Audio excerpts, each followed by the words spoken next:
ಕನ್ನಡದ ನಂಬರ್ 1 ದಿನಪತ್ರಿಕೆ ವಿಜಯವಾಣಿಯಲ್ಲಿ ಪ್ರಕಟವಾಗಿರುವ ಈ ದಿನದ ಮಹತ್ವದ ಸುದ್ದಿಗಳನ್ನೊಮ್ಮೆ ನೋಡಿ ಬರೋಣ. ಜನವಸತಿ ಪ್ರದೇಶ ಗ್ರಾಮಗಳಲ್ಲಿ ಹುಲಿ ದಾಳಿ ಪ್ರಕರಣ ಹೆಚ್ಚಾದ ಬೆನ್ನಲ್ಲೇ ಬಂಡೀಪುರ ಮತ್ತು ನಾಗರಹೊಳೆ ಹುಲಿ ಸಂರಕ್ಷಿತ ಪ್ರದೇಶಗಳಲ್ಲಿ ಸ್ಥಗಿತಗೊಳಿಸಲಾಗಿದ್ದ ಸಾರಿಯನ್ನು ಮತ್ತೆ ಆರಂಭಿಸುವುದಕ್ಕೆ ಸರ್ಕಾರ ಮುಂದಾಗಿದೆ. ತಾಂತ್ರಿಕ ಸಮಿತಿಯ ವರದಿ ಆಧರಿಸಿ ಹಂತ ಹಂತವಾಗಿ ಸಾರಿ ಆರಂಭಿಸಲು ನಿರ್ಧರಿಸಿರುವುದಾಗಿ ಅರಣ್ಯ ಸಚಿವ ಈಶ್ವರ ಬಿ ಖಂಡ್ರೆ ತಿಳಿಸಿದ್ದಾರೆ. ಈ ಸುದ್ದಿಗೆ ವಿಜಯವಾಣಿ ಓದಿ. ಕಳೆದ 1 ವರ್ಷದಿಂದ ಶರವೇಗದಲ್ಲಿ ಗಗನಕ್ಕೇರುತ್ತಿದ್ದ ಚಿನ್ನದ ಬೆಲೆಗೆ ಬ್ರೇಕ್ ಬೀಳುವ ಸಾಧ್ಯತೆ ಗೋಚರಿಸಿದೆ. ಜಾಗತಿಕ ರಾಜಕೀಯ ವಿದ್ಯಮಾನ ಮತ್ತು ಆರ್ಥಿಕ ಬದಲಾವಣೆಗಳಿಂದಾಗಿ ಭಾರತದಲ್ಲಿ 10 ಗ್ರಾಂ ಚಿನ್ನದ ಬೆಲೆ 1 ಲಕ್ಷ ರೂಪಾಯಿಗಿಂತ ಕೆಳಕ್ಕೆ ಇಳಿಯಬಹುದೆಂದು ಮಾರುಕಟ್ಟೆ ತಜ್ಞರು ಅಂದಾಜಿಸಿದ್ದಾರೆ. ಈ ಸುದ್ದಿಗೆ ಇಂದಿನ ಸಂಚಿಕೆ ಓದಿ. ಜಾಗತಿಕ ಆರ್ಥಿಕ ಮತ್ತು ಭೌಗೋಳಿಕ ರಾಜಕೀಯ ಅಡೆತಡೆಗಳ ಹೊರತಾಗಿಯೂ ಭಾರತ ಸತತ 4ನೇ ವರ್ಷವೂ ವಿಶ್ವದ ವೇಗವಾಗಿ ಬೆಳೆಯುತ್ತಿರುವ ಆರ್ಥಿಕತೆಗಳ ದೇಶದಲ್ಲಿ ಒಂದಾಗಿ ಹೊರಹೊಮ್ಮಿದೆ. 2025ರ ರಾಜ್ಯಗಳ ಒಟ್ಟು ಆಂತರಿಕ ಉತ್ಪನ್ನ ವಿಚಾರದಲ್ಲಿ ಮಹಾರಾಷ್ಟ್ರ ಅಗ್ರಸ್ಥಾನ ಕಾಯ್ದುಕೊಂಡಿದ್ದರೆ ಕರ್ನಾಟಕ 4ನೇ ಸ್ಥಾನಕ್ಕೆ ಇಳಿದಿದೆ. ತಮಿಳುನಾಡು ಹಾಗೂ ಉತ್ತರ ಪ್ರದೇಶ 2 ಹಾಗೂ 3ನೇ ಸ್ಥಾನದಲ್ಲಿವೆ. ಈ ಸುದ್ದಿಗೆ ಮುಖಪುಟ ನೋಡಿ. ದೇಶದ ಮಾಹಿತಿ ತಂತ್ರಜ್ಞಾನ ಕ್ಷೇತ್ರದಲ್ಲಿ ಅಗ್ರಸ್ಥಾನದಲ್ಲಿರುವ ಬೆಂಗಳೂರು ಇದೀಗ ಕೃತಕ ಬುದ್ಧಿಮತ್ತೆ ಎಐ ಕ್ಷೇತ್ರದಲ್ಲಿಯೂ ತನ್ನ ಅಧಿಪತ್ಯ ಮುಂದುವರೆಸಿದೆ. ನೌಕರಿ.com ಪೋರ್ಟಲ್ನಲ್ಲಿರುವ ಸುಮಾರು 64,500ಕ್ಕೂ ಹೆಚ್ಚು ಸಕ್ರಿಯ ಉದ್ಯೋಗ ಪಟ್ಟಿಗಳನ್ನು ಕೋಲ್ಡ್ವೆಲ್ ಬ್ಯಾಂಕರ್ ರಿಚರ್ಡ್ ಎಲ್ಲಿಸ್ ಸಂಸ್ಥೆ ವಿಶ್ಲೇಷಿಸಿದೆ. ಈ ಸುದ್ದಿ ಕೂಡ ಮುಖಪುಟದಲ್ಲಿದೆ.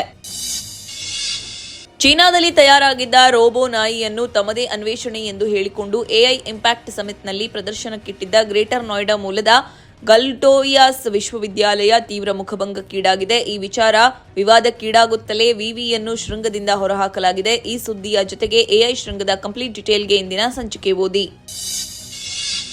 ಸಾರಿಗೆ ನೌಕರರ ಹಿಂಬಾಕಿ ಮೊತ್ತ 1,271.92 ಕೋಟಿ ರೂಪಾಯಿ ಬಿಡುಗಡೆಗೆ ಅನುಮೋದನೆ ನೀಡಿ ರಾಜ್ಯ ಸರ್ಕಾರ ಆದೇಶ ಹೊರಡಿಸಿದೆ. ಆದರೆ ಸರ್ಕಾರದ ಈ ನಿರ್ಧಾರಕ್ಕೆ ನೌಕರರ ಸಂಘಟನೆಗಳಲ್ಲಿ ಮಿಶ್ರ ಪ್ರತಿಕ್ರಿಯೆ ವ್ಯಕ್ತವಾಗಿದೆ. ಹಿಂಬಾಕಿ ಬಿಡುಗಡೆ ಹೊರತಾಗಿಯೂ ಗುರುವಾರ ಫ್ರೀಡಂ ಪಾರ್ಕ್ನಲ್ಲಿ ಪ್ರತಿಭಟನೆ ನಡೆಸಲು ನಿರ್ಧರಿಸಲಾಗಿದೆ. ಹಾಗೆಯೇ ಶುಕ್ರವಾರ ನಡೆಯಬೇಕಿದ್ದ ಮುಷ್ಕರಕ್ಕೆ ತಾತ್ಕಾಲಿಕ ತಡೆ ನೀಡುವ ಕುರಿತು ನೌಕರರ ವಲಯದಲ್ಲಿ ಚರ್ಚೆಯಾಗುತ್ತಿದೆ. ಈ ಸುದ್ದಿಗೆ ವಿಜಯವಾಣಿ ಓದಿ.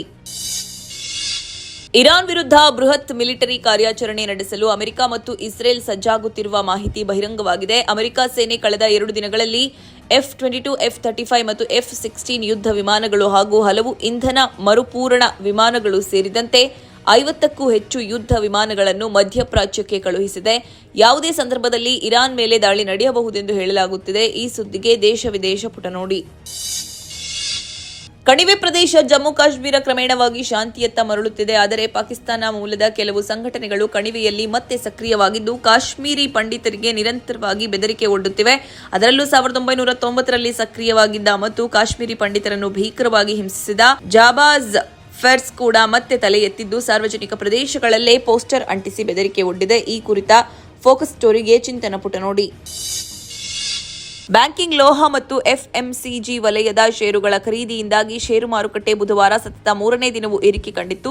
ಸೆನ್ಸೆಕ್ಸ್ 283 ಅಂಕ ಏರಿಕೆ ಕಂಡು 83,734ಕ್ಕೆ ತಲುಪಿದರೆ ನಿಫ್ಟಿ 93 ಅಂಕ ಲಾಭದೊಂದಿಗೆ 25,819ರಲ್ಲಿ ವಹಿವಾಟು ಮುಗಿಸಿದೆ. ಈ ಸುದ್ದಿಗೆ ಮನಿ ಮಾತು ನೋಡಿ.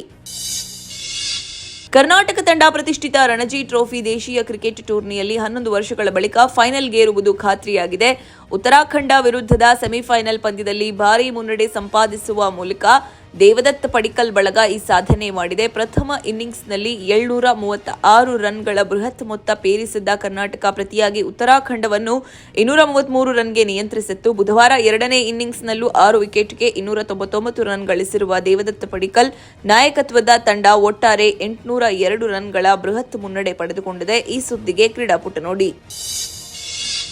ಸಂಜನಾ ಆನಂದ್ ಹಯಗ್ರೀವ ಚಿತ್ರದಲ್ಲಿ Bazaar, by two love, Vamana, Kaiva ನಟ ಧನ್ವೀರ್ ಗೌಡಗೆ ನಾಯಕಿಯಾಗಿದ್ದಾರೆ.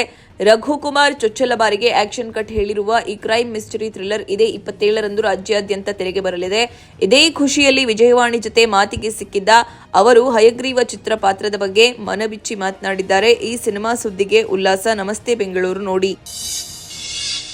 ಇವಿಷ್ಟೇ ಅಲ್ಲ, ಮುಂಜಾನೆ ಮಾತು, ಅಂತರಂಗ, ಭವಿಷ್ಯ, ಮನೋವಿಕಾಸದ ಕಾಲಂಗಳು, ಕ್ರೀಡೆ, ಸಿನಿಮಾ, ದೇಶ ವಿದೇಶಗಳ ಭರಪೂರ ಸುದ್ದಿಗಳ ವಿಶೇಷಗಳಿಗಾಗಿ ವಿಜಯವಾಣಿ ಓದಿ.